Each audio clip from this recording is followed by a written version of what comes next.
Here with us now is Kristen Vargas. Her nephew, Jared, was the man murdered in the story I just talked about in The Angle. And Kristen, first of all, I want to thank you so much tonight for being here. I know it's really difficult to do this interview, and this is a horrible situation for your family.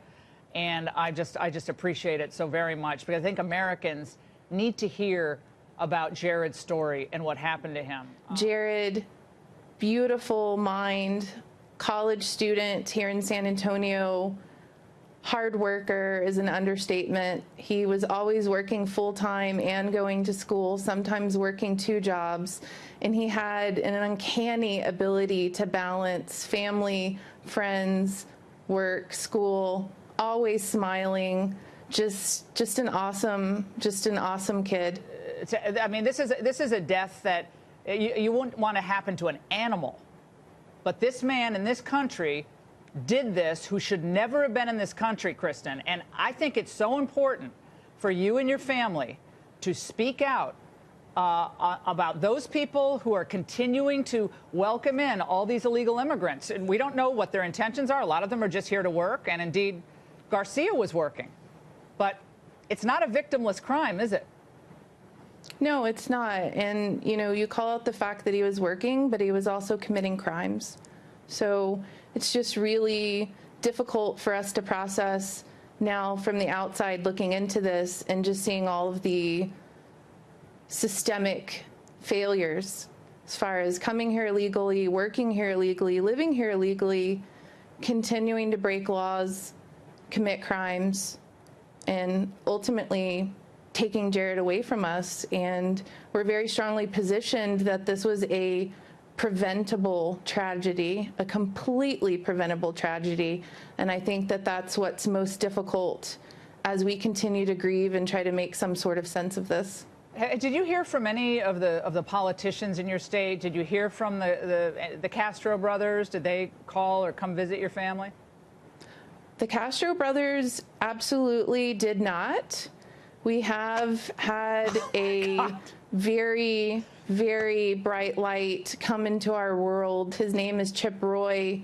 He's a congressional candidate here in San Antonio, and he listened to our story. He cares about our story.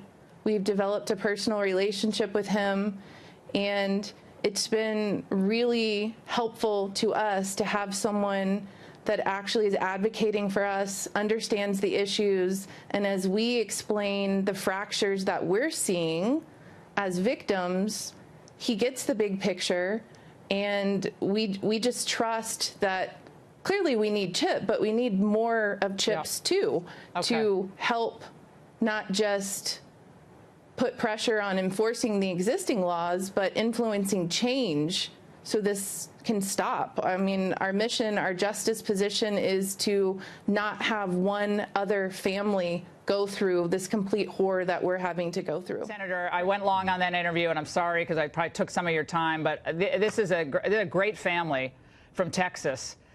Their lives have been turned upside down and hearts broken. They don't even get a call from the former mayor of San Antonio, who's on TV, you know, talking about this caravan thing and demonizing Donald Trump and all Republicans, and didn't even get a call from his brother, who's a congressman from the area where this kid was burned to death. What is going on in this country, Senator? Well, Laura, thank you for having Ms. Vargas on and for telling her story and telling Jared's story. It's heartbreaking, it's tragic, and it never should have happened. And you're right that Democratic politicians, they turn a blind eye to the suffering, to the violent crimes that are committed. I was glad to hear her describe that she's been able to work with Chip Roy. Chip is my former chief of staff, and he's the Republican nominee for Congress out of San Antonio, and he's going to make a terrific congressman.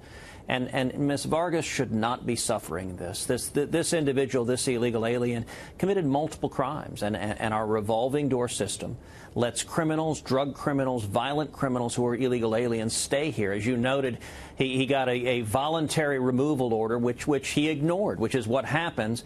It's the reason we need to pass Kate's Law, which I authored in the Senate, that says that aggravated felon, violent criminal illegal aliens who enter the country illegally repeatedly should face a mandatory minimum prison sentence, so that violent criminals are not not in our communities. They're not taking lives like the was a life of DWI, young though, Jared, Senator. but rather protect. Yeah, this is a DWI. Well, you're right, but a DWI, we should have deported him when he committed a DWI. When he was arrested, he should have been put on a plane or put on a bus and sent back to the country he came from. We shouldn't be releasing illegal aliens who commit DWIs. No, and I've met too many Texans, too many people who've lost loved ones to illegal immigrants who are criminals, who commit DWIs, and it's wrong. And we need to protect our country, not allow criminals and drug dealers to come into the country illegally. Senator.